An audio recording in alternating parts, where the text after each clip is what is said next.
ਜਦੋਂ ਮੈਂ 5 ਸਾਲ ਬਾਅਦ ਅਮਰੀਕਾ ਤੋਂ ਘਰ ਵਾਪਸ ਆਇਆ ਤਾਂ ਮੈਂ ਆਪਣੀ ਪਤਨੀ ਨੂੰ ਗਰਭਵਤੀ ਦੇਖ ਕੇ ਹੈਰਾਨ ਰਹਿ ਗਿਆ। ਮੈਂ ਤੁਰੰਤ ਆਪਣੀ ਪਤਨੀ ਨੂੰ ਚਰਿੱਤਰਹੀਣ ਕਿਹਾ ਤੇ ਉਸ ਨੂੰ ਬੁਰੀ ਤਰ੍ਹਾਂ ਕੁੱਟਿਆ। ਮੇਰੀ ਮਾਂ ਨੇ ਦੱਸਿਆ ਕਿ ਤੇਰੀ ਪਤਨੀ ਬਹੁਤ ਇੱਜ਼ਤ ਵਾਲੀ ਔਰਤ ਆ। ਉਹ ਹਰ ਵੇਲੇ ਰੱਬ ਦਾ ਨਾਮ ਜਪਦੀ ਰਹਿੰਦੀ ਆ ਤੇ ਉਸ ਦੀ ਭਗਤੀ 'ਚ ਲੀਨ ਰਹਿੰਦੀ ਆ। ਤੇਰੀ ਪਤਨੀ ਮਾੜੇ ਚਰਿੱਤਰ ਵਾਲੀ ਅਤੇ ਚਰਿੱਤਰਹੀਣ ਕਿਵੇਂ ਹੋ ਸਕਦੀ ਆ? ਫਿਰ ਮੇਰੀ ਪਤਨੀ ਨੇ ਮੇਰੇ ਪੈਰ ਫੜ ਕੇ ਕਿਹਾ, ਰੱਬ ਦਾ ਵਾਸਤਾ ਮੇਰੇ ਤੇ ਭਰੋਸਾ ਕਰੋ।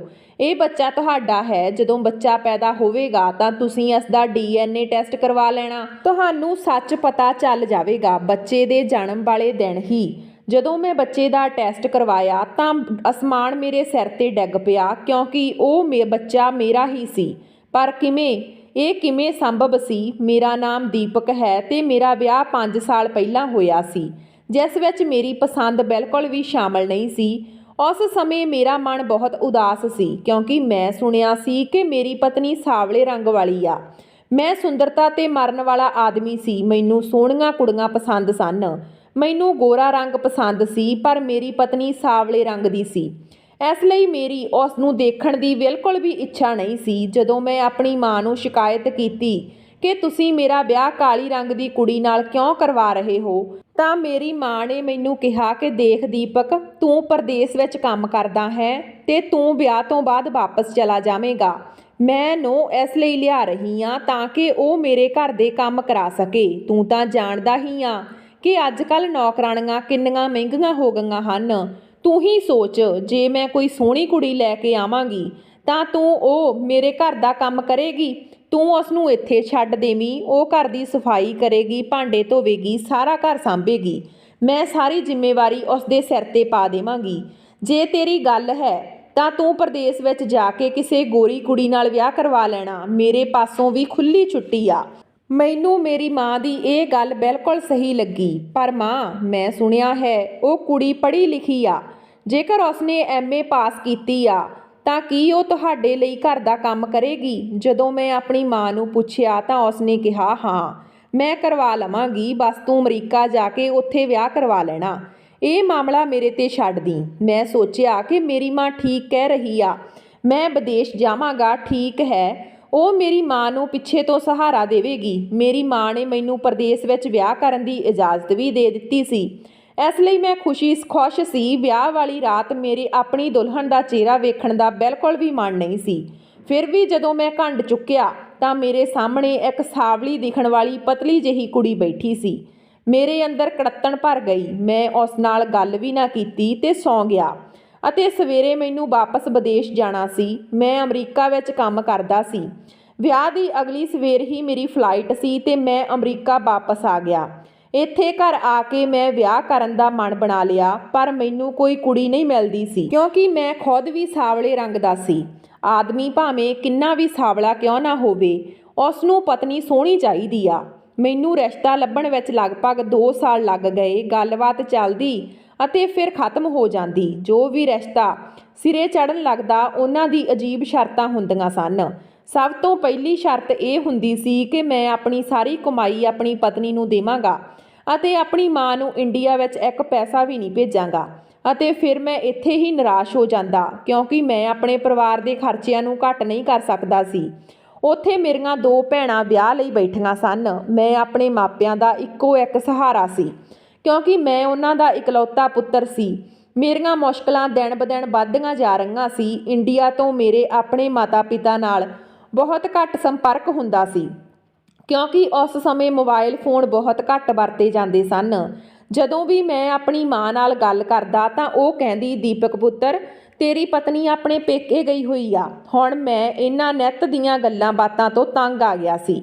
ਇਸ ਲਈ ਮੈਂ ਘਰ ਵਿੱਚ ਗੱਲ ਕਰਨੀ ਛੱਡ ਦਿੱਤੀ ਅਤੇ ਹੁਣ 3 ਸਾਲ ਬੀਤ ਚੁੱਕੇ ਸਨ। ਇੱਕ ਦਿਨ ਜਦੋਂ ਮੈਂ ਕੰਮ ਤੋਂ ਵਾਪਸ ਆ ਰਿਹਾ ਸੀ ਤਾਂ ਰਸਤੇ ਵਿੱਚ ਇੱਕ ਕੁੜੀ ਬੈਠੀ ਸੀ। ਉਸ ਦੇ ਹੱਥ ਵਿੱਚ ਇੱਕ ਕਿਤਾਬ ਸੀ ਜੋ ਪੰਜਾਬੀ ਦੀ ਬਹੁਤ ਮਸ਼ਹੂਰ ਕਿਤਾਬ ਸੀ। ਮੈਂ ਸਮਝ ਗਿਆ ਕਿ ਇਹ ਕੁੜੀ ਇੰਡੀਆ ਤੋਂ ਹੀ ਹੈ। ਮੈਂ ਸੋਚਿਆ ਸ਼ਾਇਦ ਇਸ ਨੂੰ ਮਦਦ ਦੀ ਲੋੜ ਹੋਵੇਗੀ। ਮੈਂ ਉਸ ਕੋਲ ਗਿਆ ਤੇ ਪੁੱਛਿਆ ਕਿ ਤੁਹਾਨੂੰ ਮਦਦ ਦੀ ਲੋੜ ਹੈ। ਮੈਂ ਪੰਜਾਬੀ ਵਿੱਚ ਹੀ ਗੱਲ ਕਰ ਰਿਹਾ ਸੀ। ਉਸਨੇ ਵੀ ਪੰਜਾਬੀ ਵਿੱਚ ਹੀ ਜਵਾਬ ਦਿੱਤਾ।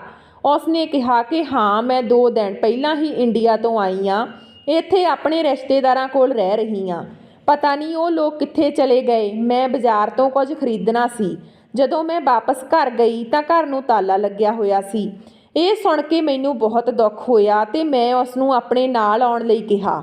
ਮੇਰੇ ਕਹਿਣ 'ਤੇ ਉਸਨੇ ਮੇਰੇ ਵੱਲ ਦੇਖਿਆ। ਉਸਨੇ ਆਪਣੇ ਚਿਹਰੇ 'ਤੇ ਮਾਸਕ ਲਾਇਆ ਹੋਇਆ ਸੀ, ਪਰ ਉਸ ਦੀਆਂ ਸੁੰਦਰ ਵੱਡੀਆਂ ਕਾਲੀਆਂ ਅੱਖਾਂ ਦਿਖਾਈ ਦੇ ਰਹੀਆਂ ਸੀ ਜੋ ਕੱਜਲ ਨਾਲ ਭਰੀਆਂ ਹੋਈਆਂ ਸੀ। ਮੈਂ ਉਸ ਦੀਆਂ ਅੱਖਾਂ ਵਿੱਚ ਗਵਾਚ ਗਿਆ। ਉਸਨੇ ਕਿਹਾ, ਮੈਂ ਤੁਹਾਡੇ ਨਾਲ ਇਸ ਤਰ੍ਹਾਂ ਕਿਵੇਂ ਜਾਵਾਂ? ਉਸ ਦੇ ਹੱਥ ਦੁੱਧ ਵਾਂਗ ਚਿੱਟੇ ਸਨ, ਜਿਸ ਨੂੰ ਦੇਖ ਕੇ ਮੈਂ ਦੱਸ ਸਕਦਾ ਸੀ ਕਿ ਉਹ ਕੁੜੀ ਬਹੁਤ ਸੋਹਣੀ ਸੀ। ਮੈਂ ਉਸ ਨੂੰ ਕਿਹਾ ਤਾਂ ਕਿ ਤੁਸੀਂ ਇਸ ਤਰ੍ਹਾਂ ਸੜਕ 'ਤੇ ਰਾਤ ਕੱਟੋਗੇ? ਜਦੋਂ ਮੈਂ ਉਸ ਨੂੰ ਦੱਸਿਆ ਤਾਂ ਉਹ ਸੋਚਣ ਲੱਗੀ, ਸੱਚਮੁੱਚ ਰਾਤ ਬਹੁਤ ਹੋ ਗਈ ਆ। ਉਹ ਮੈਨੂੰ ਪੁੱਛਣ ਲੱਗੀ ਕਿ ਤੇਰੇ ਘਰ ਕੌਣ ਕੌਣ ਆ? ਮੈਂ ਉਸ ਨੂੰ ਕਿਹਾ ਕਿ ਮੈਂ ਇੱਕ ਕਮਰੇ ਵਿੱਚ ਇਕੱਲਾ ਰਹਿੰਦਾ ਹਾਂ। ਮੇਰੇ ਕੋਲ ਕੋਈ ਘਰ ਨਹੀਂ। ਮੇਰੇ ਕੋਲ ਇੱਕ ਕਮਰਾ ਹੈ ਜੋ ਕਿਰਾਏ 'ਤੇ ਆ। ਮੈਂ ਉਸ ਨੂੰ ਸਭ ਕੁਝ ਸੱਚ ਦੱਸ ਦਿੱਤਾ। ਕਾਫੀ ਦੇਰ ਤੱਕ ਇਸ ਬਾਰੇ ਸੋਚਦੀ ਰਹੀ। ਫਿਰ ਉਸ ਨੇ ਕਿਹਾ, ਜੇਕਰ ਤੁਸੀਂ ਹੁਣੇ ਮੇਰੇ ਨਾਲ ਵਿਆਹ ਕਰਵਾ ਲਿਆ ਤਾਂ ਮੈਂ ਤੁਹਾਡੇ ਨਾਲ ਆਵਾਂਗੀ। ਉਸ ਦੀ ਗੱਲ ਸੁਣ ਕੇ ਮੈਂ ਹੈਰਾਨ ਰਹਿ ਗਿਆ ਕਿ ਵਿਆਹ ਗੁੱਡੇ ਗੁੱਡੀਆਂ ਦਾ ਖੇਡ ਆ ਜੋ ਇੱਥੇ ਅਤੇ ਹੁਣੇ ਹੋ ਜਾਵੇਗਾ। ਮੈਨੂੰ ਸਮਝ ਨਹੀਂ ਆ ਰਹੀ ਸੀ ਕਿ ਇੰਨੀ ਸੋਹਣੀ ਕੁੜੀ ਮੈਨੂੰ ਆਪਣੇ ਨਾਲ ਵਿਆਹ ਕਰਨ ਲਈ ਕਿਉਂ ਕਹਿ ਰਹੀ ਆ, ਅਤੇ ਉਹ ਵੀ ਬਿਨਾਂ ਕਿਸੇ ਸ਼ਰਤ ਦੇ। ਖੈਰ, ਉਸ ਦੀ ਗੱਲ ਸੁਣ ਕੇ ਮੈਂ ਖੁਸ਼ ਹੋ ਗਿਆ ਕਿਉਂਕਿ ਮੈਂ ਵੀ ਕਿਸੇ ਸੋਹਣੀ ਕੁੜੀ ਨਾਲ ਵਿਆਹ ਕਰਨਾ ਚਾਹੁੰਦਾ ਸੀ। ਪਤਾ ਨਹੀਂ ਕਿੰਨੇ ਸਮੇਂ ਤੋਂ ਮੈਂ ਇੱਕ ਸੋਹਣੀ ਕੁੜੀ ਦੀ ਤਲਾਸ਼ ਵਿੱਚ ਸੀ, ਅਤੇ ਜਦੋਂ ਮੈਨੂੰ ਇੱਕ ਸੋਹਣੀ ਕੁੜੀ ਮਿਲ ਗਈ ਤਾਂ ਮੈਂ ਇਹ ਮੌਕਾ ਕਿਉਂ ਛੱਡਦਾ। ਮੈਂ ਤੁਰੰਤ ਜਾ ਕੇ ਉਸ ਨਾਲ ਕੋਰਟ ਮੈਰਿਜ ਕਰਵਾ ਲਈ ਤੇ ਖੁਸ਼ੀ-ਖੁਸ਼ੀ ਉਸ ਨੂੰ ਆਪਣੇ ਛੋਟੇ ਜਿਹੇ ਕਮਰੇ ਵਿੱਚ ਲੈ ਆਇਆ। ਇਸ ਛੋਟੇ ਜਿਹੇ ਕਮਰੇ ਵਿੱਚ ਇੱਕ ਚੁੱਲ੍ਹਾ ਸੀ ਜਿੱਥੇ ਮੈਂ ਖੁਦ ਖਾਣਾ ਬਣਾਉਂਦਾ ਸੀ ਤੇ ਅੱਜ ਦੇਰ ਹੋ ਗਈ ਸੀ, ਇਸ ਲਈ ਮੈਂ ਖਾਣਾ ਨਹੀਂ ਪਕਾਇਆ। ਉਸ ਕੁੜੀ ਨੇ ਆਪਣਾ ਨਾਮ ਰੀਤ ਦੱਸਿਆ। ਰੀਤ ਨੇ ਕਿਹਾ ਕਿ ਜਦੋਂ ਤੱਕ ਮੈਂ ਖਾਣਾ ਬਣਾਉਂਦੀ ਹਾਂ ਤੁਸੀਂ ਫਰੈਸ਼ ਹੋ ਜਾਓ। ਰੀਤ ਨੇ ਬਹੁਤ ਸਵਾਦ ਖਾਣਾ ਬਣਾਇਆ। ਮੇਰੀ ਖੁਸ਼ੀ ਦੀ ਕੋਈ ਹੱਦ ਨਹੀਂ ਸੀ। ਮੈਂ ਰੀਤ ਨੂੰ ਕਿਹਾ ਕਿ ਹੁਣ ਸਾਡਾ ਵਿਆਹ ਹੋ ਗਿਆ, ਹੁਣ ਤੁਸੀਂ ਆਪਣੇ ਚਿਹਰੇ ਤੋਂ ਇਹ ਮਾਸਕ ਹਟਾ ਦਿਓ। ਮੈਨੂੰ ਆਪਣਾ ਚਿਹਰਾ ਵਿਖਾਓ ਤਾਂ ਜੋ ਮੈਨੂੰ ਵੀ ਪਤਾ ਲੱਗੇ ਕਿ ਮੇਰੀ ਪਤਨੀ ਕਿਵੇਂ ਦੀ ਆ। ਜਦੋਂ ਮੈਂ ਉਸ ਨੂੰ ਉਸ ਦੇ ਚਿਹਰੇ ਤੋਂ ਮਾਸਕ ਹਟਾਉਣ ਲਈ ਕਿਹਾ ਤਾਂ ਮੈਂ ਉਸ ਨੂੰ ਦੇਖ ਕੇ ਹੈਰਾਨ ਰਹਿ ਗਿਆ ਕਿਉਂਕਿ ਉਹ ਮੇਰੀ ਸੋਚ ਤੋਂ ਵੀ ਵੱਧ ਸੁੰਦਰ ਸੀ। ਮੈਂ ਬਹੁਤ ਖੁਸ਼ ਸੀ ਤੇ ਫਿਰ ਅਸੀਂ ਇੱਕ ਹਫ਼ਤਾ ਬਹੁਤ ਖੁਸ਼ੀ-ਖੁਸ਼ੀ ਨਾਲ ਬਿਤਾਇਆ। ਜਦੋਂ ਵੀ ਮੈਂ ਹਰ ਰੋਜ਼ ਕੰਮ ਤੋਂ ਆਉਂਦਾ ਤਾਂ ਉਹ ਖਾਣਾ ਪਹਿਲਾਂ ਹੀ ਤਿਆਰ ਕਰ ਲੈਂਦੀ। ਜਦੋਂ ਵੀ ਮੈਂ ਸਵੇਰੇ ਉੱਠਦਾ ਤਾਂ ਮੇਰੇ ਲਈ ਨਾਸ਼ਤਾ ਤਿਆਰ ਹੁੰਦਾ ਸੀ। ਇੰਝ ਲੱਗ ਰਿਹਾ ਸੀ ਜਿਵੇਂ ਮੇਰੀ ਜ਼ਿੰਦਗੀ ਸਵਰਗ ਬਣ ਗਈ ਹੋਵੇ। ਪਰ ਇੱਕ ਦਿਨ ਜਦੋਂ ਮੈਂ ਘਰ ਆਇਆ ਤਾਂ ਮੈਨੂੰ ਉਹ ਘਰ ਨਹੀਂ ਮਿਲੀ। ਮੈਂ ਸੋਚਿਆ ਸ਼ਾਇਦ ਉਹ ਕਿਤੇ ਚਲੀ ਗਈ ਆ ਅਤੇ ਕੁਝ ਸਮੇਂ ਬਾਅਦ ਵਾਪਸ ਆ ਜਾਵੇਗੀ, ਪਰ ਮੈਨੂੰ ਇੱਕ ਚਿੱਠੀ ਮਿਲੀ। ਉਸ ਚਿੱਠੀ ਵਿੱਚ ਲਿਖਿਆ ਸੀ ਕਿ ਉਸ ਦੇ ਰਿਸ਼ਤੇਦਾਰ ਵਾਪਸ ਆ ਗਏ ਹਨ ਅਤੇ ਉਹ ਆਪਣੇ ਰਿਸ਼ਤੇਦਾਰਾਂ ਕੋਲ ਜਾ ਰਹੀ ਆ। ਇਹ ਚਿੱਠੀ ਨਹੀਂ ਸੀ, ਇਹ ਮੇਰੀ ਬਰਬਾਦੀ ਸੀ। ਚਿੱਠੀ ਪੜ੍ਹ ਕੇ ਮੇਰੇ ਸਿਰ 'ਤੇ ਅਸਮਾਨ ਟੁੱਟ ਪਿਆ, ਪੈਰਾਂ ਹੇਠੋਂ ਜ਼ਮੀਨ ਖਿਸਕ ਗਈ। ਮੇਰੇ ਕੋਲ ਉਸ ਦੇ ਟਿਕਾਣੇ ਦਾ ਕੋਈ ਸੁਰਾਖ ਨਹੀਂ ਸੀ। ਮੈਂ ਪਾਗਲਾਂ ਵਾਂਗ ਉਸ ਨੂੰ ਲੱਭਣ ਲੱਗਾ, ਪਰ ਉਹ ਮੈਨੂੰ ਕਿਤੇ ਨਹੀਂ ਮਿਲੀ। ਮੈਂ ਉਸ ਨੂੰ ਸੜਕ 'ਤੇ ਮਿਲਿਆ ਸੀ। ਉਸ ਨੂੰ ਲੱਭਦਿਆਂ 8 ਮਹੀਨੇ ਲੰਘ ਗਏ, ਪਰ ਮੈਂ ਉਸ ਨੂੰ ਨਹੀਂ ਲੱਭ ਸਕਿਆ। ਮੈਂ ਡਿਪਰੈਸ਼ਨ 'ਚ ਚਲਾ ਗਿਆ ਤੇ ਮਾਨਸਿਕ ਰੋਗੀ ਬਣ ਗਿਆ। ਉਸ ਨਾਲ ਬਿਤਾਇਆ ਸਮਾਂ ਮੇਰੇ ਲਈ ਬਹੁਤ ਖੂਬਸੂਰਤ ਸੀ। ਉਸ ਸਮੇਂ ਵਿੱਚ ਮੈਨੂੰ ਉਸ ਨਾਲ ਪਿਆਰ ਹੋ ਗਿਆ ਸੀ। ਹੁਣ ਮੈਨੂੰ ਉਸ ਦੇ ਬਿਨਾਂ ਜੀਣ ਦੇ ਖਿਆਲ ਤੋਂ ਹੀ ਡਰ ਲੱਗ ਰਿਹਾ ਸੀ, ਪਰ ਮੈਨੂੰ ਨਹੀਂ ਪਤਾ ਸੀ ਕਿ ਉਸ ਨੇ ਮੈਨੂੰ ਕਿਉਂ ਛੱਡ ਦਿੱਤਾ। ਰੀਤ ਤੋਂ ਬਿਨਾਂ ਇੰਝ ਲੱਗਦਾ ਸੀ ਜਿਵੇਂ ਮੇਰੀ ਜ਼ਿੰਦਗੀ ਦਾ ਕੋਈ ਮਕਸਦ ਹੀ ਨਹੀਂ ਸੀ। ਮੇਰੇ ਲਈ ਅਮਰੀਕਾ ਵਿੱਚ ਕੰਮ ਕਰਨਾ ਬਹੁਤ ਮੁਸ਼ਕਲ ਹੋ ਗਿਆ ਤੇ ਫਿਰ ਮੈਂ ਇੱਕ ਦਿਨ ਇੰਡੀਆ ਜਾਣ ਦਾ ਫੈਸਲਾ ਕੀਤਾ। ਫਿਰ ਮੈਂ ਇੰਡੀਆ ਵਾਪਸ ਚਲਾ ਗਿਆ। ਮੇਰੀ ਮਾਂ ਬਹੁਤ ਗੁੱਸੇ ਵਿੱਚ ਸੀ। ਮੇਰੀ ਮਾਂ ਨੇ ਕਿਹਾ ਕਿ ਤੇਰੀ ਪਤਨੀ ਨੇ ਇੱਥੇ 4 ਸਾਲ ਕੰਮ ਕੀਤਾ ਅਤੇ ਫਿਰ ਤੰਗ ਆ ਕੇ ਕਿਹਾ ਕਿ ਤੁਹਾਡਾ ਮੁੰਡਾ ਨਾ ਤਾਂ ਮੇਰੇ ਨਾਲ ਗੱਲ ਕਰਦਾ ਹੈ, ਨਾ ਹੀ ਇੱਥੇ ਇੰਡੀਆ ਆਉਂਦਾ ਹੈ, ਤਾਂ ਮੈਂ ਤੁਹਾਡੀ ਸੇਵਾ ਕਿਉਂ ਕਰਾਂ? ਮੈਂ ਤੁਹਾਡੀ ਨੌਕਰਾਨੀ ਨਹੀਂ ਹਾਂ। ਇਹ ਕਹਿ ਕੇ ਤੇਰੀ ਪਤਨੀ ਆਪਣੇ ਭਰਾ ਦੇ ਘਰ ਚਲੀ ਗਈ ਤੇ ਮੈਂ ਉਸ ਨੂੰ ਲੈਣ ਵੀ ਗਈ ਸੀ, ਪਰ ਉਸ ਦੇ ਭਰਾ ਨੇ ਮੈਨੂੰ ਬੇਇੱਜ਼ਤ ਕਰਕੇ ਘਰ ਤੋਂ ਕੱਢ ਦਿੱਤਾ। ਹੁਣ ਜਦੋਂ ਤੂੰ ਆ ਗਿਆ ਹੈ ਤਾਂ ਜਾ ਕੇ ਉਸ ਨੂੰ ਲੈ ਆ। ਹੁਣ ਇਸ ਉਮਰ ਵਿੱਚ ਮੈਂ ਘਰ ਦਾ ਕੰਮ ਨਹੀਂ ਕਰ ਸਕਦੀ। ਜਦੋਂ ਤੋਂ ਉਹ ਚਲੀ ਗਈ ਆ, ਘਰ ਦਾ ਕੰਮ ਕਰਨ ਕਰਕੇ ਮੇਰੀਆਂ ਤੇ ਮੇਰੀਆਂ ਧੀਆਂ ਦੀ ਹਾਲਤ ਵਿਗੜ ਗਈ ਆ। ਹੁਣ ਜਾ ਕੇ ਉਸ ਨੂੰ ਲੈ ਆ। ਮੈਨੂੰ ਆਪਣੀ ਪਤਨੀ 'ਤੇ ਬਹੁਤ ਗੁੱਸਾ ਸੀ। ਉਸ ਕਾਲੇ ਰੰਗ ਦੀ ਕੁੜੀ ਦੇ ਇੰਨੇ ਨਖਰੇ। ਮੈਂ ਉਸ ਨਾਲ ਵਿਆਹ ਕਰਵਾ ਕੇ ਉਸ ਦਾ ਸਾਥ ਦਿੱਤਾ ਤੇ ਉਹ ਮੇਰੀ ਮਾਂ ਦਾ ਅਪਮਾਨ ਕਰਕੇ ਚਲੀ ਗਈ। ਇਸੇ ਗੁੱਸੇ ਵਿੱਚ ਮੈਂ ਉਸ ਨੂੰ ਮਿਲਣ ਉਸ ਦੇ ਭਰਾ ਦੇ ਘਰ ਪਹੁੰਚ ਗਿਆ, ਪਰ ਉਸ ਦੇ ਭਰਾ ਨੇ ਮੈਨੂੰ ਮਿਲਣ ਨਹੀਂ ਦਿੱਤਾ। ਮੈਂ ਬਹੁਤ ਰੌਲਾ ਪਾਇਆ ਕਿ ਮੇਰੀ ਪਤਨੀ ਮੈਨੂੰ ਚਾਹੀਦੀ ਆ। ਜਦੋਂ ਮੈਂ ਕਾਫੀ ਹੰਗਾਮਾ ਕੀਤਾ ਤਾਂ ਆਂਢ ਗੁਆਂਢ ਦੇ ਲੋਕ ਵੀ ਇਕੱਠੇ ਹੋ ਗਏ ਤੇ ਫਿਰ ਸਭ ਦੇ ਕਹਿਣ ਤੇ ਮੇਰੀ ਪਤਨੀ ਦੇ ਭਰਾ ਨੇ ਮੇਰੀ ਪਤਨੀ ਨੂੰ ਮੇਰੇ ਨਾਲ ਭੇਜ ਦਿੱਤਾ। ਮੈਂ ਉਸ ਨੂੰ ਘਰ ਲੈ ਆਇਆ। ਮੈਂ ਉਸ ਸਮੇਂ ਬਹੁਤਾ ਧਿਆਨ ਨਹੀਂ ਦਿੱਤਾ, ਪਰ ਜਿਵੇਂ ਹੀ ਮੈਂ ਘਰ ਵਿੱਚ ਦਾਖਲ ਹੋਇਆ ਤਾਂ ਮੇਰੀ ਮਾਂ ਨੇ ਮੇਰੀ ਪਤਨੀ ਨੂੰ ਦੇਖਦੇ ਹੀ ਚੀਕਣਾ ਸ਼ੁਰੂ ਕਰ ਦਿੱਤਾ। ਹੁਣ ਮੈਂ ਵੀ ਆਪਣੀ ਪਤਨੀ ਵੱਲ ਧਿਆਨ ਨਾਲ ਦੇਖਿਆ ਤਾਂ ਮੇਰਾ ਵੀ ਸਾਹ ਉੱਤੇ ਦਾ ਉੱਤੇ ਤੇ ਥੱਲੇ ਦਾ ਥੱਲੇ ਰਹਿ ਗਿਆ। ਮੇਰੀ ਪਤਨੀ ਦਾ ਪੇਟ ਇਸ ਤਰ੍ਹਾਂ ਵਧਿਆ ਹੋਇਆ ਸੀ ਜਿਵੇਂ ਉਸ ਦੇ ਪੇਟ ਵਿੱਚ 9 ਮਹੀਨਿਆਂ ਦਾ ਬੱਚਾ ਹੋਵੇ। ਮੇਰੀ ਮਾਂ ਨੇ ਹੰਗਾਮਾ ਖੜਾ ਕਰ ਦਿੱਤਾ ਤੇ ਕਿਹਾ ਕਿ ਇਹ ਇੱਕ ਚਰਿੱਤਰਹੀਣ ਕੁੜੀ ਆ, ਇਹ ਮੇਰੇ ਘਰ ਨਹੀਂ ਰਹਿ ਸਕਦੀ। ਪਤਾ ਨਹੀਂ ਇਹ ਕਿਸ ਦਾ ਪਾਪ ਆ, ਆਪਣੀ ਕੁੱਖ ਵਿੱਚ ਪਾਲ ਰਹੀ ਆ। ਮੇਰਾ ਪੁੱਤ ਤਾਂ 5 ਸਾਲ ਤੋਂ ਬਾਹਰ ਸੀ। ਮੈਂ ਵੀ ਦੇਖਿਆ ਤੇ ਮਹਿਸੂਸ ਕੀਤਾ ਕਿ ਹਾਂ, ਇਹ ਤਾਂ ਸੱਚ-ਮੁੱਚ ਹੀ ਪ੍ਰੈਗਨੈਂਟ ਆ।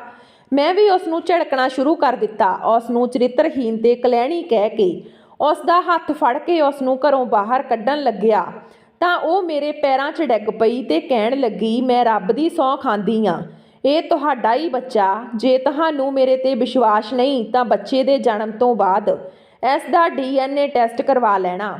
ਡਾਕਟਰਾਂ ਨੇ ਮੈਨੂੰ ਕੁਝ ਦਿਨਾਂ ਬਾਅਦ ਡਿਲੀਵਰੀ ਦੀ ਤਰੀਕ ਦਿੱਤੀ ਆ। ਕਿਰਪਾ ਕਰਕੇ ਮੈਨੂੰ ਡਿਲੀਵਰੀ ਤੱਕ ਦਾ ਸਮਾਂ ਦੇ ਦਿਓ। ਦੁੱਧ ਦਾ ਦੁੱਧ ਤੇ ਪਾਣੀ ਦਾ ਪਾਣੀ ਹੋ ਜਾਵੇਗਾ। ਮੈਂ ਕਿਹਾ, ਦੁੱਧ ਦਾ ਦੁੱਧ ਤੇ ਪਾਣੀ ਦਾ ਪਾਣੀ ਹੋਣ ਦਾ ਕੀ ਮਤਲਬ ਹੈ? ਜਦੋਂ ਮੈਂ 5 ਸਾਲ ਤੋਂ ਇੱਥੇ ਨਹੀਂ ਸੀ ਤਾਂ ਤੂੰ ਮੇਰੇ ਬੱਚੇ ਦੀ ਮਾਂ ਕਿਵੇਂ ਬਣ ਸਕਦੀ ਆ? ਇਹ ਸਪਸ਼ਟ ਹੈ ਕਿ ਤੇਰੇ ਪੇਟ ਵਿੱਚ ਇਹ ਜੋ ਬੱਚਾ ਪਲ ਰਿਹਾ, ਇਹ ਬੱਚਾ ਨਜਾਇਜ਼ ਆ। ਇਹ ਮੇਰਾ ਬੱਚਾ ਨਹੀਂ। ਮੇਰੀ ਮਾਂ ਵੀ ਮੇਰੇ ਨਾਲ ਸਹਿਮਤ ਸੀ, ਪਰ ਮੇਰੀ ਪਤਨੀ ਰੋਂਦੀ ਹੋਈ ਮੇਰੇ ਤੋਂ ਕੁਝ ਸਮਾਂ ਮੰਗ ਰਹੀ ਸੀ, ਜਿਸ ਤੇ ਮੇਰੀ ਮਾਂ ਨੂੰ ਤਰਸ ਆ ਗਿਆ ਤੇ ਉਹਨਾਂ ਨੇ ਕਿਹਾ, ਠੀਕ ਆ, ਇਸ ਨੂੰ ਕੁਝ ਸਮਾਂ ਦੇ ਦਿਓ।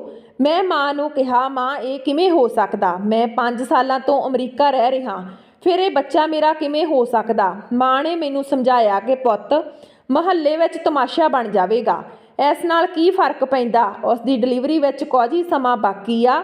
ਅਸੀਂ ਬੱਚੇ ਦੇ ਪੈਦਾ ਹੁੰਦੇ ਹੀ ਉਸ ਦਾ DNA ਟੈਸਟ ਕਰਵਾ ਲਵਾਂਗੇ ਤੇ ਸੱਚਾਈ ਸਾਹਮਣੇ ਆ ਜਾਵੇਗੀ ਤੇ ਇਹ ਪਤਾ ਲੱਗ ਜਾਵੇਗਾ ਕਿ ਇਹ ਤੇਰਾ ਬੱਚਾ ਨਹੀਂ ਆ। ਤਾਂ ਅਸੀਂ ਇਸ ਦੇ ਭਰਾ ਨੂੰ ਇਹ ਕਹਿ ਦੇਵਾਂਗੇ ਕਿ ਜੇ ਤੂੰ ਆਪਣੀ ਭੈਣ ਦਾ ਵਿਆਹ ਬਚਾਉਣਾ ਚਾਹੁੰਦਾ ਤਾਂ 20 ਲੱਖ ਰੁਪਏ ਸਾਨੂੰ ਦੇ ਦੇ, ਕਿਉਂਕਿ ਤੇਰੀ ਭੈਣ ਇੱਕ ਚਰਿੱਤਰਹੀਣ ਔਰਤ ਆ ਤੇ ਉਹ ਆਪਣੀ ਕੁੱਖ ਵਿੱਚ ਕਿਸੇ ਹੋਰ ਦੇ ਬੱਚੇ ਨੂੰ ਪਾਲ ਰਹੀ ਆ ਤੇ DNA ਟੈਸਟ ਵਿੱਚ ਸਾਬਤ ਹੋ ਹੀ ਜਾਵੇਗਾ ਕਿ ਇਹ ਬੱਚਾ ਤੇਰਾ ਨਹੀਂ ਆ। ਫਿਰ ਅਸੀਂ ਇਹਨਾਂ ਲੋਕਾਂ ਨੂੰ ਬਲੈਕਮੇਲ ਕਰਾਂਗੇ ਤੇ ਉਹਨਾਂ ਤੋਂ ਪੈਸੇ ਲੈ ਲਵਾਂਗੇ। ਮੈਨੂੰ ਯਕੀਨ ਹੈ ਕਿ ਉਸ ਦਾ ਭਰਾ ਉਸ ਦੀ ਇੱਜ਼ਤ ਬਚਾਉਣ ਲਈ ਪੈਸੇ ਜ਼ਰੂਰ ਦੇਵੇਗਾ। ਜਦੋਂ ਮੇਰੀ ਮਾਂ ਨੇ ਮੈਨੂੰ ਇਹ ਪੱਟੀ ਪੜ੍ਹਾਈ ਤਾਂ ਮੈਂ ਵੀ ਲਾਲਚ ਵਿੱਚ ਆ ਗਿਆ ਤੇ ਉਸ ਨੂੰ ਆਪਣੇ ਘਰ ਅੰਦਰ ਲੈ ਗਿਆ ਤੇ ਡਿਲੀਵਰੀ ਦੀ ਉਡੀਕ ਕਰਨ ਲੱਗਾ। ਡਿਲੀਵਰੀ ਦਾ ਦਿਨ ਵੀ ਆ ਗਿਆ ਤੇ ਮੇਰੀ ਪਤਨੀ ਨੇ ਇੱਕ ਮੁੰਡੇ ਨੂੰ ਜਨਮ ਦਿੱਤਾ। ਮੈਂ ਡਾਕਟਰ ਨੂੰ ਉਸ ਸਮੇਂ DNA ਟੈਸਟ ਕਰਵਾਉਣ ਲਈ ਕਿਹਾ। ਜਦੋਂ ਡਾਕਟਰ ਨੇ ਬੱਚੇ ਦਾ DNA ਟੈਸਟ ਕੀਤਾ ਤੇ ਰਿਪੋਰਟ ਆਈ ਤਾਂ ਰਿਪੋਰਟ ਪੜ੍ਹ ਕੇ ਮੇਰੇ ਪੈਰਾਂ ਹੇਠੋਂ ਜ਼ਮੀਨ ਨਿਕਲ ਗਈ, ਕਿਉਂਕਿ DNA ਰਿਪੋਰਟ ਦੇ ਮੁਤਾਬਕ ਇਹ ਬੱਚਾ ਸੱਚਮੁੱਚ ਮੇਰਾ ਸੀ। ਮੈਨੂੰ ਯਕੀਨ ਨਹੀਂ ਹੋ ਰਿਹਾ ਸੀ। ਮੈਂ ਗੁੱਸੇ ਵਿੱਚ ਆ ਕੇ ਡਾਕਟਰ ਨੂੰ ਕਿਹਾ, ਤੁਸੀਂ ਮੈਨੂੰ ਗਲਤ ਰਿਪੋਰਟ ਦਿੱਤੀ ਆ। ਮੇਰੀ ਮਾਂ ਨੇ ਵੀ ਕਿਹਾ ਕਿ ਇਹ ਰਿਪੋਰਟ ਬਿਲਕੁਲ ਗਲਤ ਆ, ਪਰ ਡਾਕਟਰ ਵੀ ਅੜੇ ਰਹੇ ਕਿ ਰਿਪੋਰਟ ਬਿਲਕੁਲ ਸਹੀ ਆ। ਫਿਰ ਮੈਂ ਸ਼ਹਿਰ ਦੇ ਸਭ ਤੋਂ ਮਸ਼ਹੂਰ ਤੇ ਵੱਡੇ ਡਾਕਟਰ ਤੋਂ ਟੈਸਟ ਕਰਵਾਇਆ, ਜਿਸ ਦੀ ਰਿਪੋਰਟ ਵੀ ਉਹੀ ਸੀ। ਫਿਰ ਮੈਂ ਹੋਰ ਵੀ ਕਈ ਥਾਵਾਂ ਤੋਂ ਟੈਸਟ ਕਰਵਾਏ, ਪਰ ਹਰ ਵਾਰ ਇਹੀ ਸਾਬਤ ਹੋਇਆ ਕਿ ਇਹ ਬੱਚਾ ਮੇਰਾ ਹੀ ਆ। ਪਰ ਮੈਂ ਹੈਰਾਨ ਸੀ ਕਿ ਅਜਿਹਾ ਸੰਭਵ ਕਿਵੇਂ ਹੋ ਸਕਦਾ। ਇਹ ਬਿਲਕੁਲ ਅਸੰਭਵ ਸੀ। ਮਜਬੂਰੀ ਵਿੱਚ ਅਸੀਂ ਬੱਚੇ ਨੂੰ ਘਰ ਲੈ ਆਏ। ਮੈਂ ਆਪਣੀ ਪਤਨੀ ਨੂੰ ਆਪਣੀ ਮਾਂ ਦੇ ਨਾਲ ਜਾਣ ਲਈ ਕਿਹਾ। ਮੈਂ ਕਿਹਾ, ਮੈਂ ਇਸ ਬੱਚੇ ਨੂੰ ਨਹੀਂ ਰੱਖਣਾ ਚਾਹੁੰਦਾ। ਮੈਨੂੰ ਵਿਸ਼ਵਾਸ ਨਹੀਂ ਹੋ ਰਿਹਾ ਸੀ ਕਿ ਇਹ ਬੱਚਾ ਮੇਰਾ ਹੈ। ਉਸਨੇ ਮੇਰੀਆਂ ਮਿੰਨਤਾਂ ਕਰਨੀਆਂ ਸ਼ੁਰੂ ਕਰ ਦਿੱਤੀਆਂ ਤੇ ਮੈਨੂੰ ਆਰਾਮ ਨਾਲ ਬੈਠਣ ਲਈ ਕਿਹਾ ਤੇ ਕਿਹਾ, ਬਸ ਇੱਕ ਵਾਰੀ ਮੇਰੀ ਗੱਲ ਸੁਣ ਲਓ, ਉਸ ਤੋਂ ਬਾਅਦ ਤੁਸੀਂ ਜੋ ਵੀ ਫੈਸਲਾ ਲਓਗੇ ਮੈਂ ਤੁਹਾਡਾ ਉਹ ਫੈਸਲਾ ਚੁੱਪਚਾਪ ਮੰਨ ਲਵਾਂਗੀ। ਮੈਂ ਉਸ ਦੀ ਗੱਲ ਸੁਣਨ ਲਈ ਤਿਆਰ ਹੋ ਗਿਆ, ਕਿਉਂਕਿ ਮੈਂ ਸੱਚ ਜਾਣਨਾ ਚਾਹੁੰਦਾ ਸੀ ਕਿ ਇਹ ਬੱਚਾ ਮੇਰਾ ਕਿਵੇਂ ਹੋ ਸਕਦਾ। ਮੇਰੇ ਨਾਲ ਮੇਰੀ ਮਾਂ ਵੀ ਬੈਠੀ ਸੀ, ਉਹ ਵੀ ਸੱਚ ਸੁਣਨ ਲਈ ਬਿਲਕੁਲ ਉਤਾਵਲੀ ਸੀ। ਫਿਰ ਉਸਨੇ ਆਪਣੀ ਕਹਾਣੀ ਸੁਣਾਉਣੀ ਸ਼ੁਰੂ ਕੀਤੀ, ਜਿਸ ਨੂੰ ਸੁਣਨ ਲਈ ਮੈਂ ਮਜਬੂਰ ਹੋ ਗਿਆ। ਮੇਰੀ ਪਤਨੀ ਨੇ ਕਿਹਾ ਕਿ ਜਦੋਂ ਮੈਂ ਤੁਹਾਡੇ ਨਾਲ ਵਿਆਹ ਕਰਵਾ ਲਿਆ ਸੀ ਤਾਂ ਤੁਸੀਂ ਮੇਰੇ ਵੱਲ ਇੱਕ ਨਜ਼ਰ ਮਾਰ ਕੇ ਵੀ ਨਹੀਂ ਦੇਖਿਆ ਤੇ ਸਵੇਰੇ ਹੀ ਵਾਪਸ ਚਲੇ ਗਏ। ਮੈਂ ਸਮਝ ਗਈ ਸੀ ਕਿ ਸ਼ਾਇਦ ਤੁਸੀਂ ਮੇਰੀ ਸ਼ਕਲ ਸੂਰਤ ਦੇਖ ਕੇ ਅਜਿਹਾ ਕੀਤਾ ਹੋਵੇਗਾ। ਮੈਂ ਕੋਈ ਬਦਸੂਰਤ ਕੁੜੀ ਨਹੀਂ ਸੀ। ਮੇਰੇ ਨੈਣ ਨਕਸ਼ ਬਹੁਤ ਸੁੰਦਰ ਸੀ, ਪਰ ਇਹ ਸਭ ਕੁਝ ਮੇਰੇ ਰੰਗ ਦੇ ਪਿੱਛੇ ਲੁਕਿਆ ਹੋਇਆ ਸੀ। ਇਸ ਤੋਂ ਇਲਾਵਾ ਮੇਰੀ ਸਿਹਤ ਵੀ ਠੀਕ ਨਹੀਂ ਸੀ। ਮੈਂ ਬਹੁਤ ਕਮਜ਼ੋਰ ਸੀ, ਇਸ ਲਈ ਮੇਰਾ ਰੰਗ ਹੋਰ ਵੀ ਕਾਲਾ ਹੋ ਗਿਆ। ਮੈਂ ਬਿਨਾਂ ਮਾਂ ਤੋਂ ਵੱਡੀ ਹੋਈ ਸੀ, ਭੈਣ ਭਰਾ ਦੇ ਸਹਾਰੇ ਤੇ ਰਹੀ। ਭਰਾ ਫਿਰ ਵੀ ਕੁਝ ਸੰਭਾਲ ਲੈਂਦਾ ਸੀ, ਪਰ ਭਾਬੀ ਮੇਰੀ ਜਾਨ ਦੀ ਦੁਸ਼ਮਣ ਬਣ ਗਈ। ਉਹ ਘਰ ਦਾ ਸਾਰਾ ਕੰਮ ਕਰਵਾਉਂਦੀ ਤੇ ਰੋਟੀ ਵੀ ਨਾ ਦਿੰਦੀ। ਮੈਨੂੰ ਹਰ ਵੇਲੇ ਚਿੰਤਾ ਰਹਿੰਦੀ ਸੀ। ਹੁਣ ਮੈਨੂੰ ਭੁੱਖ ਵੀ ਬਹੁਤ ਘੱਟ ਲੱਗਣ ਲੱਗੀ, ਇਸ ਕਰਕੇ ਮੈਂ ਸੁੱਕ ਕੇ ਕੰਡਾ ਹੋ ਗਈ। ਇਸ ਕਮਜ਼ੋਰੀ ਨੇ ਮੈਨੂੰ ਹੋਰ ਵੀ ਕਾਲਾ ਕਰ ਦਿੱਤਾ। ਜਦੋਂ ਮੈਂ ਤੁਹਾਡੇ ਨਾਲ ਵਿਆਹ ਕਰਵਾ ਲਿਆ ਸੀ, ਮੈਨੂੰ ਉਮੀਦ ਸੀ ਕਿ ਸ਼ਾਇਦ ਹੁਣ ਮੇਰੇ ਬੁਰੇ ਦਿਨ ਖਤਮ ਹੋਣ ਵਾਲੇ ਹਨ, ਮੇਰੀ ਜ਼ਿੰਦਗੀ 'ਚ ਖੁਸ਼ੀ ਆਉਣ ਵਾਲੀ ਹੈ। ਮੈਂ ਇਹਨਾਂ ਸੁਪਨਿਆਂ ਨਾਲ ਸਜੇ ਹੋਏ ਸੁਹਾਗ ਦੇ ਬਿਸਤਰ 'ਤੇ ਬੈਠੀ ਤੁਹਾਡਾ ਇੰਤਜ਼ਾਰ ਕਰ ਰਹੀ ਸੀ, ਪਰ ਤੁਸੀਂ ਮੇਰੇ ਵੱਲ ਵੇਖਣ ਦੀ ਖੇਚਲ ਵੀ ਨਹੀਂ ਕੀਤੀ ਤੇ ਅਗਲੇ ਹੀ ਦਿਨ ਮੈਨੂੰ ਦੁੱਖ ਝੱਲਣ ਲਈ ਇਕੱਲੇ ਛੱਡ ਕੇ ਪ੍ਰਦੇਸ਼ ਚਲੇ ਗਏ। 5 ਸਾਲਾਂ ਤੱਕ ਤੁਹਾਡੀ ਮਾਂ ਨੇ ਮੇਰੇ ਤੋਂ ਇੰਨਾ ਕੰਮ ਕਰਵਾਇਆ ਕਿ ਮੈਂ ਥੱਕ ਗਈ। ਫਿਰ ਹੌਲੀ-ਹੌਲੀ ਮੇਰੇ ਅੰਦਰ ਗੁੱਸਾ ਭਰਨ ਲੱਗਾ। ਮੈਂ ਬਾਗੀ ਹੋਣ ਲੱਗ ਪਈ। ਮੈਂ ਸੋਚਦੀ ਸੀ ਕਿ ਆਖਰ ਮੈਂ ਵੀ ਇਨਸਾਨ ਆ, ਮੈਨੂੰ ਕਿਹੜੇ ਗੁਨਾਹਾਂ ਦੀ ਸਜ਼ਾ ਮਿਲ ਰਹੀ ਆ। ਤੁਸੀਂ ਮੈਨੂੰ ਇਸ ਘਰ ਵਿੱਚ ਛੱਡ ਦਿੱਤਾ ਤੇ ਤੁਹਾਡੀ ਮਾਂ ਮੇਰੇ ਤੋਂ ਨੌਕਰਾਨੀ ਦੀ ਤਰ੍ਹਾਂ ਕੰਮ ਕਰਵਾਉਂਦੀ। ਜਦੋਂ ਵੀ ਮੇਰੇ ਭਰਾ ਮੈਨੂੰ ਮਿਲਣ ਆਉਂਦਾ ਅਤੇ ਮੈਨੂੰ ਨੌਕਰਾਨੀ ਵਾਂਗ ਕੰਮ ਕਰਦੇ ਦੇਖਦਾ ਤਾਂ ਉਹ ਮੈਨੂੰ ਕਹਿੰਦਾ ਕਿ ਇਸ ਘਰ ਵਿੱਚ ਤੇਰੇ ਨਾਲ ਇਨਸਾਫ ਨਹੀਂ ਹੋ ਰਿਹਾ। ਮੇਰੇ ਭਰਾ ਨੇ ਤੁਹਾਡੀ ਮਾਂ ਨੂੰ ਵੀ ਕਿਹਾ ਸੀ ਕਿ ਮੈਂ ਆਪਣੀ ਭੈਣ ਨੂੰ ਇਸ ਘਰ ਦੀ ਨੌਕਰਾਨੀ ਬੁਲਾਉਣ ਲਈ ਨਹੀਂ, ਬਲਕਿ ਨੂੰਹ ਬਣਨ ਲਈ ਭੇਜਿਆ ਸੀ, ਪਰ ਤੁਹਾਡੀ ਮਾਂ ਨੇ ਮੇਰੇ ਭਰਾ ਨੂੰ ਬੇਇੱਜ਼ਤ ਕਰਕੇ ਘਰੋਂ ਕੱਢ ਦਿੱਤਾ ਤੇ ਕਿਹਾ ਉਹ ਮੁੜ ਕੇ ਇਸ ਘਰ ਨਾ ਆਵੇ। ਮੇਰੇ ਭਰਾ ਨੇ ਮੈਨੂੰ ਵਾਰ-ਵਾਰ ਕਿਹਾ ਸੀ ਕਿ ਤਲਾਕ ਲੈ ਲਾ, ਮੈਂ ਤੇਰਾ ਵਿਆਹ ਕਿਤੇ ਹੋਰ ਕਰਵਾ ਦੇਵਾਂਗਾ, ਪਰ ਮੇਰਾ ਦਿਲ ਨਹੀਂ ਸੀ ਮੰਨਦਾ। ਭਾਬੀ ਨਾਲ ਲੜਨ ਤੋਂ ਬਾਅਦ ਭਰਾ ਨੇ ਇੱਕ ਬਹੁਤ ਵਧੀਆ ਰਿਸ਼ਤਾ ਮੇਰੇ ਲਈ ਲੱਭਿਆ। ਮੈਨੂੰ ਆਸ ਸੀ ਕਿ ਮੇਰੀ ਭਾਬੀ ਮੈਨੂੰ ਕਦੇ ਕਿਸੇ ਹੋਰ ਵਿਆਹ ਨਹੀਂ ਕਰਵਾਉਣ ਦੇਵੇਗੀ ਅਤੇ ਜੇ ਉਹ ਉਸ ਦੀ ਇਜਾਜ਼ਤ ਦਿੰਦੀ ਵੀ ਤਾਂ ਮੈਨੂੰ ਕਿਸੇ ਬੁੱਢੇ ਆਦਮੀ ਦੇ ਗੱਲ ਬੰਨ੍ਹ ਦੇਵੇਗੀ। ਮੈਂ ਆਪਣੀ ਭਾਬੀ ਨਾਲ 20 ਸਾਲ ਲੰਘਾਏ ਸਨ ਅਤੇ ਉਹ 20 ਸਾਲ ਮੇਰੇ ਲਈ ਕਿਸੇ ਨਰਕ ਤੋਂ ਘੱਟ ਨਹੀਂ ਸਨ। ਮੈਂ ਚਾਹੁੰਦੀ ਸੀ ਕਿ ਮੈਂ ਦੁਬਾਰਾ ਉਸ ਨਰਕ ਵਿੱਚ ਨਾ ਜਾਵਾਂ। ਇਸ ਲਈ ਮੈਂ ਭਰਾ ਨੂੰ ਕਿਹਾ ਕਿ ਮੈਂ ਦੁਬਾਰਾ ਵਿਆਹ ਨਹੀਂ ਕਰਾਂਗੀ। ਮੇਰੀ ਮਾਂ ਦੀ ਕੋਈ ਰਿਸ਼ਤੇਦਾਰ ਅਮਰੀਕਾ ਤੋਂ ਆਈ ਹੋਈ ਸੀ, ਉਸ ਦਾ ਨਾਮ ਸ਼ਾਂਤੀ ਸੀ। ਜਦੋਂ ਉਸਨੇ ਮੇਰੀ ਹਾਲਤ ਦੇਖੀ ਤਾਂ ਉਹ ਮੈਨੂੰ ਪਛਾਣ ਨਹੀਂ ਸਕੀ। ਮੈਨੂੰ ਪੁੱਛਿਆ ਕਿ ਤੁਸੀਂ ਉਹੀ ਕੁੜੀ ਹੋ ਜਿਸ ਨੂੰ ਮੈਂ 10 ਸਾਲ ਪਹਿਲਾਂ ਦੇਖਿਆ ਸੀ। ਮੈਂ ਵਿਸ਼ਵਾਸ ਨਹੀਂ ਕਰ ਸਕਦੀ ਕਿ ਤੁਸੀਂ ਇਸ ਤਰ੍ਹਾਂ ਦੇ ਹੋ ਗਏ ਹੋ। ਤੁਹਾਨੂੰ ਕੀ ਹੋਇਆ? ਮੈਂ ਉਸ ਨੂੰ ਆਪਣੀ ਸਾਰੀ ਕਹਾਣੀ ਦੱਸੀ। ਫਿਰ ਸ਼ਾਂਤੀ ਮਾਸੀ ਨੇ ਕੁਝ ਸੋਚਿਆ ਤੇ ਮੈਨੂੰ ਕਿਹਾ ਕਿ ਉਹ ਮੈਨੂੰ ਅਮਰੀਕਾ ਲੈ ਕੇ ਜਾਵੇਗੀ ਤੇ ਤੁਹਾਡੇ ਨਾਲ ਮਿਲਾਵੇਗੀ। ਮੈਂ ਉਹਨਾਂ ਨੂੰ ਦੱਸਿਆ ਕਿ ਇਹ ਕਿਵੇਂ ਹੋ ਸਕਦਾ। ਉਸਨੇ ਮੇਰਾ ਚਿਹਰਾ ਦੇਖਣ ਦੀ ਵੀ ਪਰਵਾਹ ਨਹੀਂ ਕੀਤੀ ਤਾਂ ਉਹ ਮੈਨੂੰ ਸਵੀਕਾਰ ਕਿਵੇਂ ਕਰੇਗਾ। ਸ਼ਾਂਤੀ ਮਾਸੀ ਨੇ ਕਿਹਾ ਕਿ ਇਹ ਗੱਲ ਮੇਰੇ ਤੇ ਛੱਡ ਦੇ, ਜਿਵੇਂ ਮੈਂ ਕਹਿੰਦੀ ਹਾਂ ਬਸ ਉਸੇ ਤਰ੍ਹਾਂ ਕਰਨਾ। ਸ਼ਾਂਤੀ ਮਾਸੀ ਨੇ ਮੇਰੇ ਗੋਰੇ ਹੋਣ ਦਾ ਟ੍ਰੀਟਮੈਂਟ ਕਰਵਾਇਆ, ਜਿਸ ਕਾਰਨ ਕੁਝ ਹੀ ਹਫ਼ਤਿਆਂ ਵਿੱਚ ਮੇਰਾ ਰੰਗ ਚਮਕਣ ਲੱਗ ਪਿਆ। ਮੈਨੂੰ ਖੁਦ ਵੀ ਆਪਣਾ ਇਹ ਰੰਗ ਦੇਖ ਕੇ ਹੈਰਾਨ ਸੀ। ਫਿਰ ਉਹ ਮੇਰੇ ਡਾਕੂਮੈਂਟ ਬਣਵਾ ਕੇ ਮੈਨੂੰ ਆਪਣੇ ਨਾਲ ਅਮਰੀਕਾ ਲੈ ਗਈ ਤੇ ਮੇਰੀ ਖੁਰਾਕ 'ਤੇ ਧਿਆਨ ਦਿੱਤਾ।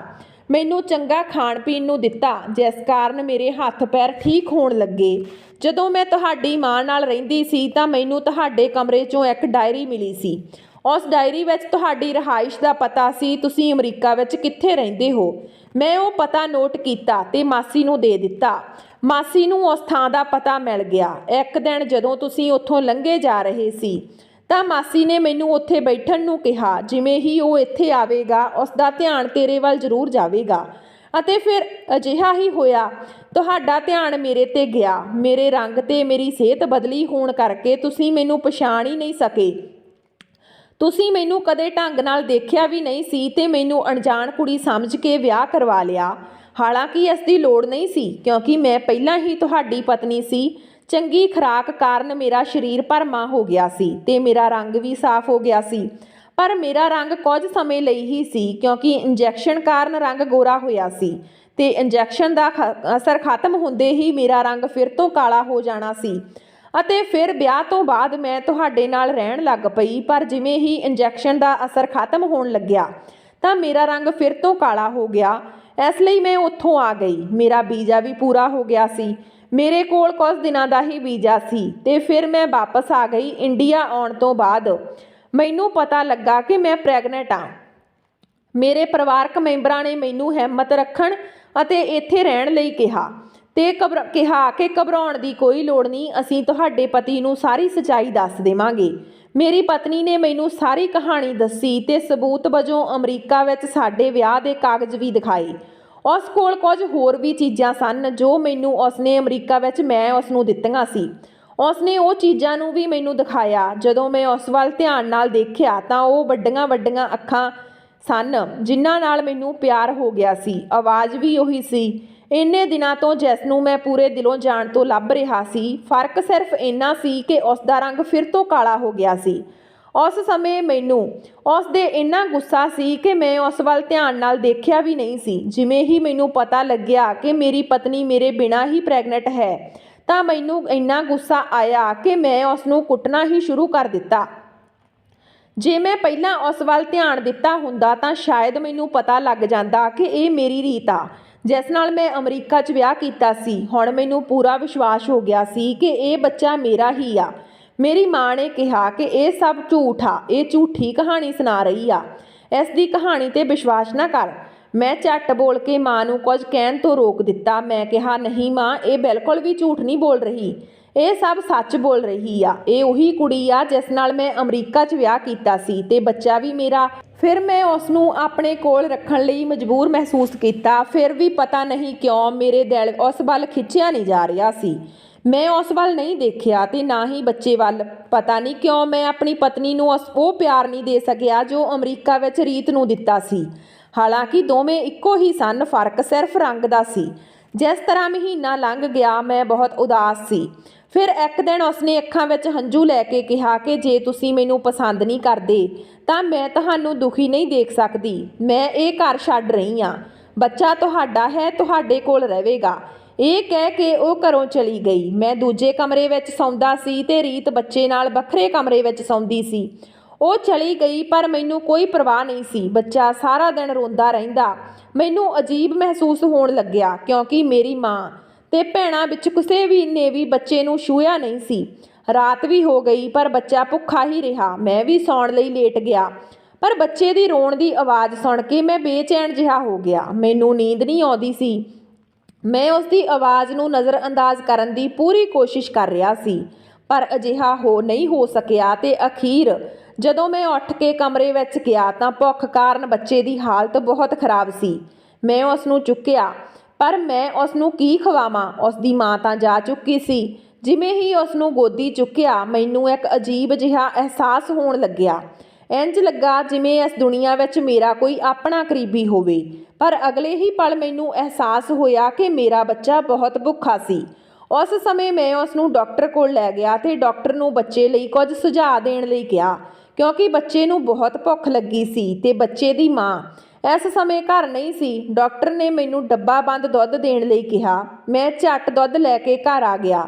ਨਿੱਪਲ ਵਿੱਚ ਦੁੱਧ ਪਾ ਕੇ ਬੱਚੇ ਨੂੰ ਪੀਣ ਲਈ ਦਿੱਤਾ। ਬੱਚੇ ਨੇ ਕੁਝ ਰਾਹਤ ਮਹਿਸੂਸ ਕੀਤੀ ਅਤੇ ਮੈਂ ਉਸ ਨੂੰ ਆਪਣੀ ਗੋਦੀ ਨਾਲ ਲਾ ਕੇ ਸੁਲਾ ਦਿੱਤਾ। ਰਾਤ ਨੂੰ ਉਹ ਸਮੇਂ-ਸਮੇਂ 'ਤੇ ਜਾਗਦਾ ਰਿਹਾ। ਮੈਂ ਦੁੱਧ ਬਣਾ ਕੇ ਉਸ ਨੂੰ ਪਿਲਾਉਂਦਾ ਰਿਹਾ। ਆਪਣੇ ਬੱਚੇ ਨਾਲ ਇੱਕ ਰਾਤ ਬਿਤਾਉਣ ਤੋਂ ਬਾਅਦ ਮੈਨੂੰ ਮਹਿਸੂਸ ਹੋਇਆ ਜਿਵੇਂ ਮੇਰੀ ਜ਼ਿੰਦਗੀ ਵਿੱਚ ਕੋਈ ਆਪਣਾ ਆਇਆ ਹੋਵੇ। ਮੈਨੂੰ ਆਪਣੇ ਜੀਣ ਦਾ ਸਹਾਰਾ ਮਿਲ ਗਿਆ ਹੋਵੇ। ਨਹੀਂ ਤਾਂ ਹੁਣ ਤੱਕ ਮੈਂ ਦੂਜਿਆਂ ਲਈ ਹੀ ਜਿਉਂਦਾ ਸੀ। ਹੁਣ ਤੱਕ ਤਾਂ ਮੈਂ ਪੈਸੇ ਬਣਾਉਣ ਵਾਲੀ ਮਸ਼ੀਨ ਹੀ ਸੀ। ਘਰ ਵਿੱਚ ਕੁਝ ਦਿਨ ਆਪਣੇ ਬੱਚੇ ਨਾਲ ਬਿਤਾਉਣ ਤੋਂ ਬਾਅਦ ਮੈਨੂੰ ਆਪਣੇ ਬੱਚੇ ਨਾਲ ਬਹੁਤ ਲਗਾਵ ਹੋ ਗਿਆ। ਮੈਂ ਆਪਣੇ ਆਪ ਨੂੰ ਇਸ ਤੋਂ ਪਿਆਰ ਕਰਨ ਤੋਂ ਰੋਕ ਨਹੀਂ ਸਕਿਆ ਕਿਉਂਕਿ ਉਹ ਮੇਰਾ ਬੱਚਾ ਸੀ, ਮੇਰਾ ਆਪਣਾ ਖੂਨ। ਮੈਂ ਉਸ ਨੂੰ ਘੁੱਟ ਕੇ ਜੱਫੀ ਪਾ ਲਈ ਤੇ ਉਸ ਨੂੰ ਚੁੰਮਣ ਲੱਗਿਆ। ਫਿਰ ਮੈਨੂੰ ਅਹਿਸਾਸ ਹੋਇਆ ਕਿ ਮੇਰੇ ਬੱਚੇ ਨੂੰ ਮਾਂ ਦੀ ਲੋੜ ਆ। ਮੈਂ ਉਸ ਦੀ ਮਾਂ ਨੂੰ ਲੈਣ ਉਸ ਦੇ ਘਰ ਗਿਆ ਪਰ ਉਹ ਨਹੀਂ ਆਈ। ਅਗਲੀ ਵਾਰ ਮੈਂ ਬੱਚੇ ਨੂੰ ਨਾਲ ਲੈ ਗਿਆ ਤੇ ਉਸ ਨੂੰ ਕਿਹਾ ਕਿ ਜੇ ਉਹ ਮੇਰੇ ਲਈ ਨਹੀਂ ਆਉਣਾ ਚਾਹੁੰਦੀ ਤਾਂ ਕੋਈ ਗੱਲ ਨਹੀਂ, ਪਰ ਉਸ ਨੂੰ ਘੱਟੋ ਘੱਟ ਇਸ ਬੱਚੇ ਲਈ ਜ਼ਰੂਰ ਆਉਣਾ ਚਾਹੀਦਾ। ਇਸ ਨੂੰ ਤੇਰੀ ਜ਼ਰੂਰਤ ਹੈ। ਇਹ ਸਾਡਾ ਬੱਚਾ ਹੈ। ਅਸੀਂ ਦੋਵੇਂ ਮਿਲ ਕੇ ਇਸ ਨੂੰ ਪਾਲਾਂਗੇ। ਇਸ ਬੱਚੇ ਨੂੰ ਸਾਡੇ ਦੋਹਾਂ ਦੀ ਲੋੜ ਆ। ਮੇਰੀ ਗੱਲ ਸੁਣ ਕੇ ਤੇ ਬੱਚੇ ਨੂੰ ਦੇਖ ਕੇ ਰੀਤ ਦੀਆਂ ਅੱਖਾਂ ਵਿੱਚ ਹੰਝੂ ਆ ਗਏ। ਉਸ ਦੀ ਮਮਤਾ ਜਾਗ ਪਈ। ਉਸ ਨੇ ਤੁਰੰਤ ਆਪਣੇ ਬੱਚੇ ਨੂੰ ਘੁੱਟ ਕੇ ਜੱਫੀ ਪਾ ਲਈ। ਉਹ ਆਪਣਾ ਸਮਾਨ ਬੰਨ੍ਹ ਕੇ ਮੇਰੇ ਨਾਲ ਆ ਗਈ। ਅੱਜ ਮੈਨੂੰ ਲੱਗਿਆ ਕਿ ਮੇਰਾ ਘਰ ਪੂਰਾ ਹੋ ਗਿਆ। ਮੈਂ ਆਪਣਾ ਬਿਸਤਰਾ ਆਪਣੇ ਬੱਚੇ ਦੇ ਕਮਰੇ ਵਿੱਚ ਰੱਖਿਆ ਕਿਉਂਕਿ ਮੈਂ ਵੀ ਆਪਣੇ ਬੱਚੇ ਨਾਲ ਰਹਿਣਾ ਚਾਹੁੰਦਾ ਸੀ। ਮੈਂ ਹੁਣ ਉਸ ਤੋਂ ਬਿਨਾਂ ਨਹੀਂ ਰਹਿ ਸਕਦਾ ਸੀ। ਮਾਂ ਪੁੱਤ ਦੋਹਾਂ ਨੂੰ ਆਪਣੇ ਕਮਰੇ 'ਚ ਦੇਖ ਕੇ ਮੈਂ ਇੰਨਾ ਖੁਸ਼ ਹੋਇਆ ਕਿ ਮੈਂ ਸ਼ਬਦਾਂ ਵਿੱਚ ਬਿਆਨ ਹੀ ਨਹੀਂ ਕਰ ਸਕਦਾ। ਮੈਨੂੰ ਪਛਤਾਵਾ ਹੋਣ ਲੱਗਾ ਕਿ ਮੈਂ ਮਾਂ ਦੀਆਂ ਗੱਲਾਂ ਕਰਕੇ ਇਹਨਾਂ ਖੂਬਸੂਰਤ ਅਹਿਸਾਸਾਂ ਤੋਂ ਦੂਰ ਹੀ ਰਹਿ ਗਿਆ ਸੀ। ਪਰ ਫਿਰ ਵੀ ਮੇਰੇ ਤੋਂ ਰੀਤ ਵਿਚਕਾਰ ਹੁਣ ਕੋਈ ਵੀ ਗੱਲਬਾਤ ਨਹੀਂ ਹੁੰਦੀ ਸੀ। ਅਸੀਂ ਸਿਰਫ ਬੱਚੇ ਬਾਰੇ ਹੀ ਗੱਲਾਂ ਕੀਤੀਆਂ। ਮੈਨੂੰ ਇਹ ਵੀ ਅਹਿਸਾਸ ਹੋਇਆ ਕਿ ਮੈਂ ਆਪਣੀ ਮਾਂ ਦੀਆਂ ਗੱਲਾਂ 'ਤੇ ਚੱਲ ਕੇ ਰੀਤ ਨਾਲ ਬਹੁਤ ਬੇਇਨਸਾਫੀ ਕੀਤੀ ਸੀ। ਤੇ ਫਿਰ ਇੱਕ ਦਿਨ ਮੈਂ ਰੀਤ ਤੋਂ ਮਾफ़ੀ ਮੰਗ ਲਈ। ਰੀਤ, ਮੈਨੂੰ ਮਾफ़ ਕਰ ਦਿਓ। ਮੈਂ ਜੋ ਵੀ ਤੇਰੇ ਨਾਲ ਕੀਤਾ ਸੀ ਉਹ ਬਹੁਤ ਹੀ ਗਲਤ ਸੀ। ਅੱਜ ਮੈਨੂੰ ਅਹਿਸਾਸ ਹੋਇਆ ਕਿ ਤੂੰ ਬਹੁਤ ਚੰਗੀ ਕੁੜੀ ਆ।